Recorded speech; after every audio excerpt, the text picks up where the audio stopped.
Hello दोस्तों, tricks for all students में आप सभी का एक बार फिर से स्वागत है। दोस्तों, आज की इस वीडियो में हम पब्लिक पॉलिसी की यूनिट 2 के चैप्टर 1 को काफ़ी अच्छे से समझेंगे। नीति डिजाइन क्या, कौन, कैसे और क्यों, ये आपका दोस्तों चैप्टर है। आज के इस वीडियो में इस चैप्टर को काफ़ी अच्छे से कवर किया जाएगा, तो प्लीज़ वीडियो को पूरा देखना ताकि सारी बातें आप सही से समझ सकें। चलिए दोस्तों, आगे बढ़ रहे हैं। सबसे पहले यहाँ पर परिचय की बात करते हैं, प्रस्तावना की बात करते हैं। तो देखिए, नीति डिजाइन का मतलब है किसी समस्या को हल करने के लिए एक अच्छी योजना बनाना ताकि समाज को सही दिशा में आगे बढ़ाया जा सके। यह सिर्फ कागज़ पर नीति लिखने की प्रक्रिया नहीं है, बल्कि यह तय करने की प्रक्रिया है कि असली समस्या क्या है, उसे कैसे हल किया जाए और इसका समाज पर क्या प्रभाव पड़ेगा। देखिए दोस्तों, बहुत सिंपल है। नीति डिजाइन का यही मतलब है कि एक अच्छी नीति बनाना, एक अच्छी योजना बनाना, एक अच्छी नीति बनाना, यही नीति डिजाइन का मतलब है। अभी दोस्तों यहाँ पर आगे कई सारे पॉइंट्स हैं जिसके द्वारा आपको नीति डिजाइन का एक व्यापक अर्थ समझ में आएगा। देखिए, नीति डिजाइन के प्रमुख चरण। सबसे पहले यह पहचानना जरूरी है कि असली समस्या क्या है। यदि समस्या सही तरीके से नहीं समझी गई तो उसका समाधान भी गलत हो सकता है। तो देखिए दोस्तों, सबसे पहले समस्या की पहचान की जाती है। उदाहरण, अगर किसी शहर में पानी की समस्या है तो पहले यह समझना जरूरी है कि यह समस्या जल संकट की वजह से है, पाइपलाइन की खराबी की वजह से है या पानी की बर्बादी के कारण हो रही है। तो देखिए, नीति डिजाइन के अगर हम चरणों की बात करें, ठीक है, प्रमुख चरण की बात करें, तो नीति डिजाइन में सबसे पहले समस्या की पहचान की जाती है। जो भी समस्या है उसको समझा जाता है। देखिए दोस्तों, यहाँ मतलब को समझिए। नीति डिजाइन का यही मतलब है कि किसी समस्या के हल के लिए एक अच्छी नीति बनाई जाए, यही नीति डिजाइन है। ठीक है, अब नीति डिजाइन में क्या चीज़ें हैं, तो देखिए, नीति डिजाइन में सबसे पहले किसी समस्या को समझा जाता है। जिस भी समस्या के लिए नीतियाँ बनाई जानी हैं, पहले उस समस्या को समझा जाता है कि आखिर असली समस्या क्या है, उसके बाद नीतियाँ बनाई जाती हैं। इसके अलावा स्पष्ट लक्ष्य तय करना, यह तय करना जरूरी है कि नीति से क्या हासिल करना है। उदाहरण के लिए, वायु प्रदूषण कम करना है तो यह लक्ष्य तय किया जा सकता है कि अगले 5 साल में प्रदूषण को 30% तक घटाया जाए। स्पष्ट और मापने योग्य लक्ष्य नीति को सफल बनाने में मदद करते हैं। तो एक अच्छी नीति बने, नीति सफल हो, इसके लिए ये भी ज़रूरी है कि जो लक्ष्य है वो तय कर लिया जाए। तो नीति डिजाइन का एक चरण है कि लक्ष्य तय करना, स्पष्ट लक्ष्य तय करना, यानी कि नीति से क्या हासिल करना है ये तय करना जरूरी है। तो दोस्तों, अभी यहाँ पर हमने नीति डिजाइन के मतलब को समझा और कुछ यहाँ पर नीति डिजाइन के कुछ प्रमुख चरण को समझा। अभी आगे और भी कई सारे पॉइंट्स हैं। तो आइए दोस्तों, अब यहाँ पर हम नीति डिजाइन के प्रमुख तत्व को समझते हैं। तो देखिए, नीतिगत उपकरण। नीति डिजाइन के सबसे महत्वपूर्ण तत्वों में से एक है लक्ष्यों को प्राप्त करने के लिए उपकरण या साधन चुनना। इसमें शामिल हैं विनियमन, कानून और नियम। सरकार कुछ नियम बनाकर लोगों और कंपनियों के व्यवहार को नियंत्रित करती है। ये नियम कानूनी रूप से लागू होते हैं और इनका पालन करना जरूरी होता है। उदाहरण, प्रदूषण को कम करने के लिए औद्योगिक उत्सर्जन पर सीमा लगाना या सीट बेल्ट और हेलमेट के उपयोग को अनिवार्य करना। तो दोस्तों, यहाँ पर अभी हम नीतिगत उपकरण को समझ रहे हैं। तो हमने यहाँ पर पहला पॉइंट समझा विनियमन, यानी कि कई बार सरकार कानून या नियम बनाकर किसी नीति को लागू करती है या किसी नीति को सफल करने का प्रयास करती है।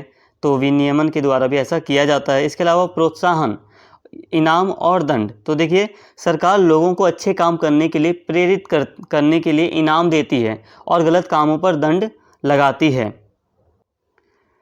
उदाहरण, सोलर पैनल लगाने के लिए सरकार द्वारा सब्सिडी देना या अधिक प्रदूषण करने वाली फैक्ट्रियों पर जुर्माना लगाना। तो यहाँ पर उदाहरण दिया गया है, जैसे कि सोलर पैनल अगर लगाए जा रहे हैं तो सरकार सब्सिडी दे सकती है कि लोगों को प्रोत्साहित कर सकती है। एक तरह से इनाम दे रही है सरकार कि लोग प्रोत्साहित हों।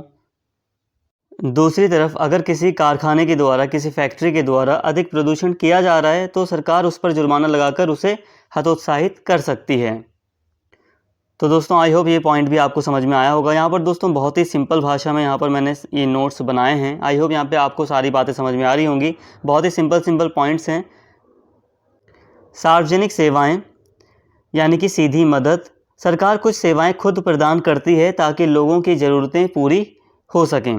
उदाहरण के लिए मुफ्त स्कूल और अस्पतालों की सुविधा, गरीबों के लिए सरकारी मकान और सस्ता राशन, सस्ते में सफ़र करने के लिए बस और ट्रेन सेवाएं। इसके अलावा जागरूकता अभियान, लोगों को शिक्षित करना। कभी कभी सरकार सीधे कोई नियम नहीं बनाती बल्कि लोगों को सही जानकारी देकर उनकी सोच और व्यवहार बदलने की कोशिश करती है। मतलब कई बार सरकार किसी नीति को सफल करने के लिए या किसी समस्या को हल करने के लिए जागरूकता अभियान भी चलाती है। उदाहरण, स्वच्छ भारत अभियान, लोगों को सफाई के प्रति जागरूक किया गया जिससे खुले में शौच की समस्या कम हुई।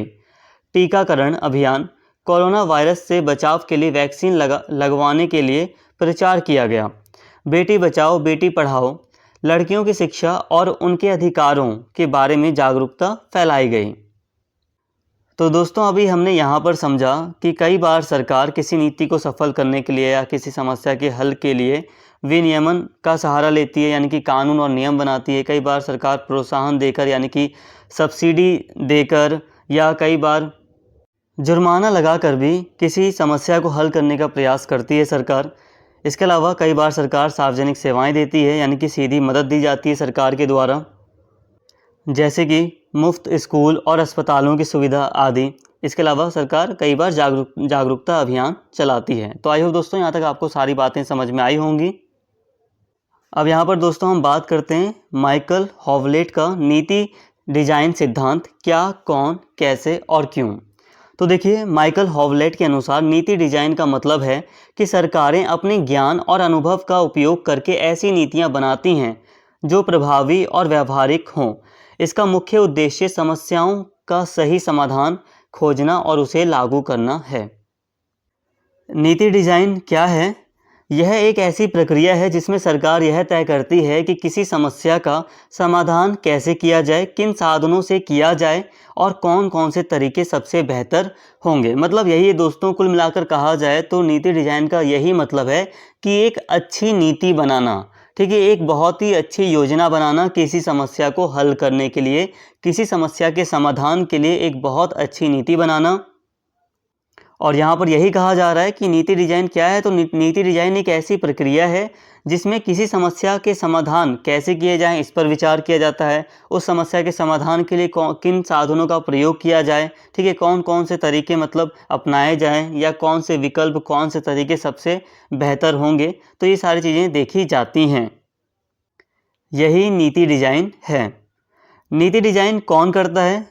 इसमें सरकार, प्रशासनिक संस्थाएं, नीति विशेषज्ञ और कभी कभी जनता की राय भी शामिल होती है। नीति डिजाइन कैसे काम करता है? सरकार सबसे पहले यह तय करती है कि नीति का लक्ष्य क्या है, जैसे शिक्षा सुधार, स्वास्थ्य सेवाएं बढ़ाना, प्रदूषण कम करना आदि। फिर यह देखा जाता है कि कौन कौन से साधन उपयोग किए जाएं ताकि लक्ष्य आसानी से पूरा हो सकें। तो देखिए दोस्तों, नीति डिजाइन कैसे काम करता है। तो देखिए, सरकार सबसे पहले यह तय करती है कि नीति का लक्ष्य क्या है। मतलब सरकार पहले यह तय करती है कि सरकार को किस समस्या को हल करने के लिए नीति बनानी है, यानी कि नीति का लक्ष्य क्या है, यानी कि सरकार को क्या शिक्षा सुधार करना है या स्वास्थ्य सेवाएं बढ़ानी है या प्रदूषण कम करने के लिए कोई नीति बनानी है या इत्यादि। जो भी मतलब नीति का लक्ष्य है, सरकार पहले यह तय करती है कि नीति का क्या लक्ष्य होने वाला है। तो नीति का लक्ष्य पहले तय किया जाता है सरकार के द्वारा। इसके अलावा इसके बाद फिर यह देखा जाता है कि किस नीति को अपनाया जाए, कौन कौन से साधन अपनाए जाएं जिससे कि नीति जो है वो सही से सफल हो, जो भी मतलब लक्ष्य प्राप्त करना है वो आसानी से पूरा हो सके। इसके बाद नीति के परिणामों का विश्लेषण किया जाता है ताकि यह पता चल सके कि नीति सफल हो रही है या नहीं। तो अभी यहाँ पर हमने समझा कि नीति डिजाइन कैसे काम करता है। अब यहाँ पर हम बात कर रहे हैं कि नीति डिजाइन क्यों जरूरी है। यह सुनिश्चित करता है कि नीति व्यावहारिक और प्रभावी हो। तो दोस्तों, जो नीति डिजाइन है वो इसलिए ज़रूरी है क्योंकि जो नीति डिजाइन है यह सुनिश्चित करता है कि जो नीति है वो व्यावहारिक हो और प्रभावी हो। मतलब जो नीति बनाई जा रही है वो प्रभावशाली हो और वो व्यावहारिक हो। व्यावहारिक मतलब यहाँ पर यह है, मतलब एक सफल नीति बन सके, एक ऐसी नीति बन सके जिसके सफल होने के चांस अधिक हों। इसके अलावा इससे सरकार सही साधनों का चुनाव कर सकती है। इसके अलावा यह समाज और संसाधनों के अनुसार नीतियों को ढालने में मदद करता है। मतलब जो समाज है, जो संसाधन है सरकार के पास, जो भी मतलब संसाधन है उसके अनुसार ये नीतियों को ढालने में मदद करता है। अब यहाँ पर दोस्तों हम बात करते हैं नीति डिजाइन के प्रमुख घटक निम्नलिखित हैं। तो नीति डिजाइन के अब हम कुछ घटकों की बात करते हैं। तो देखिए, तो पहला घटक है यहाँ पर नीतिगत लक्ष्य निर्धारित करना। मतलब नीति डिजाइन का पहला कदम स्पष्ट और प्राप्त करने योग्य लक्ष्य तय करना है। लक्ष्य व्यापक हो सकते हैं, जैसे आर्थिक समानता प्राप्त करना, या विशिष्ट, जैसे 5 साल में महिला रोजगार 10% बढ़ाना। मतलब किसी भी तरह का लक्ष्य हो सकता है। लक्ष्य निर्धारण सामाजिक ज़रूरतों, राजनीतिक प्राथमिकताओं और संस्थागत संरचनाओं से प्रभावित होता है। मतलब जब भी लक्ष्य निर्धारित किया जाता है तो सामाजिक ज़रूरतों को देखा जाता है, राजनीतिक प्राथमिकताओं को देखा जाता है कि जो राजनीतिक व्यवस्था है वो किन मुद्दों को प्राथमिकताएं दे रही है, संस्थागत संरचनाओं से प्रभावित होता है। लक्ष्य निर्धारण उदाहरण, शहरी यातायात प्रबंधन में लक्ष्य यातायात की भीड़ को कम करना हो सकता है, जैसे 3 साल में आवागमन का समय 15% कम करना। लक्ष्य बदलती परिस्थितियों के साथ विकसित हो सकते हैं, इसलिए नीति डिजाइनरों को लचीला होना चाहिए। यहाँ कहा जा रहा है कि नीति डिजाइनरों को लचीला होना चाहिए, मतलब जो नीति निर्माता हैं वो उनको थोड़ा लचीला होना चाहिए। इसका मतलब यह है क्योंकि जो लक्ष्य है वो बदलती परिस्थितियों के साथ विकसित हो सकते हैं। मतलब लक्ष्य में भी थोड़ा बहुत समय के साथ परिवर्तन हो सकता है, तो उसी हिसाब से नीति में भी थोड़ा बहुत परिवर्तन हो सकता है, नीति के लक्ष्य में भी परिवर्तन हो सकता है। अब देखिए दोस्तों, आपको ये सारी बातें समझ में आ ही रही होंगी, क्योंकि दोस्तों ये जो पब्लिक पॉलिसी का ये आपका सब्जेक्ट है, इसमें हमने कई बार समझा कि यहाँ पर जब भी हम बात करते हैं नीति निर्माण की, तो सबसे पहले ये देखा जाता है कि हमें किस समस्या को हल करना है। इसका इनडायरेक्टली यही मतलब है कि सबसे पहले लक्ष्य को तय किया जाता है ना, कि लक्ष्य क्या है, किस गोल को हासिल करना है, यह तय किया जाता है। अभी यहीं पर इसी चैप्टर में हमने एक टॉपिक पढ़ा, नीति डिजाइन कैसे काम करता है, तो वहाँ पर भी शॉर्ट में हमने ये सारी बातें पढ़ी थी, लेकिन यहाँ पर थोड़ा डिटेल में हम इनको यहाँ पर समझ रहे हैं। तो नीति साधन, अब लक्ष्य तय कर लिया गया तो नीति साधन अपनाए जाते हैं। नीति को लागू करने के लिए सरकार को सही साधनों का चुनाव करना होता है। हॉवलेट ने इन्हें 2 भागों में बांटा है। तो देखिए दोस्तों, नीति साधन किस तरह से सरकार अपनाती है। तो देखिए, मूल साधन और प्रक्रियात्मक साधन। जो हॉवलेट हैं वो उनका कहना है कि 2 तरह के साधन अपनाए जाते हैं, एक है मूल साधन और एक है प्रक्रियात्मक साधन। मतलब नीति को सफल करने के लिए ये 2 साधन अपनाए जाते हैं। पहला है मूल साधन, ये सीधे जनता या समाज के व्यवहार को प्रभावित करते हैं। उदाहरण के लिए नियम और कानून, जैसे कि प्रदूषण नियंत्रण के लिए नए नियम लागू करना। सब्सिडी, सौर ऊर्जा को बढ़ावा देने के लिए सरकार की ओर से वित्तीय मदद। सार्वजनिक सेवाएं, मुफ्त स्वास्थ्य सुविधाएं या शिक्षा देना। दूसरा साधन है प्रक्रियात्मक साधन, ये नीति बनाने और लागू करने के तरीकों को सुधारते हैं। दोस्तों यहाँ पर आप बात को समझिए। देखिए, मूल साधन का यहाँ पर मतलब है ऐसे साधन जो सीधे जनता या समाज के व्यवहार को प्रभावित करते हैं। जैसे कि मान लेते हैं, यहाँ पर जो उदाहरण दिया है इसी को हम समझते हैं।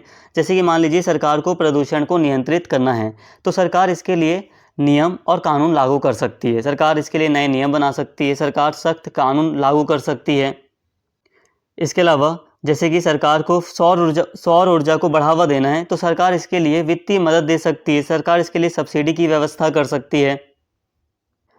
इसके अलावा सरकार सार्वजनिक सेवाएं प्रदान कर सकती है, जैसे मुफ्त स्वास्थ्य सुविधाएं देना, शिक्षा देना, ठीक है। लेकिन यहाँ पर अगर हम बात करें प्रक्रियात्मक साधन की, तो ये नीति बनाने और लागू करने के तरीकों को सुधारते हैं। जो मतलब प्रक्रिया है नीति बनाने की, तो जो नीति बनाने की जो प्रक्रिया है, ये नीति प्रक्रियात्मक साधन उसको सुधारता है।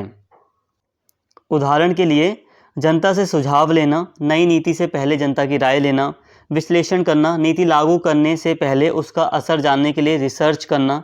तो ये जो दोस्तों प्रक्रियात्मक साधन है, इसके अंतर्गत जो नीति बनाने की जो प्रक्रिया है, इसमें सुधार करने पर बल दिया जाता है। मूल साधन और प्रक्रियात्मक साधन को एक उदाहरण के द्वारा समझने का प्रयास करते हैं। मान लीजिए दोस्तों, पर्यावरण से संबंधित कोई नीति बन रही है, तो ऐसे में मूल साधन कैसा व्यवहार करेगा। तो मूल साधन के अंतर्गत अगर हम बात करें, तो अगर पर्यावरण से संबंधित कोई नीति बन रही है, तो मूल साधन प्रदूषण कम करने के लिए कार्बन टैक्स लगाने पर बल देगा। दूसरी तरफ प्रक्रियात्मक साधन नीति तय करने में उद्योगों और वैज्ञानिकों से सलाह लेने पर बल देगा।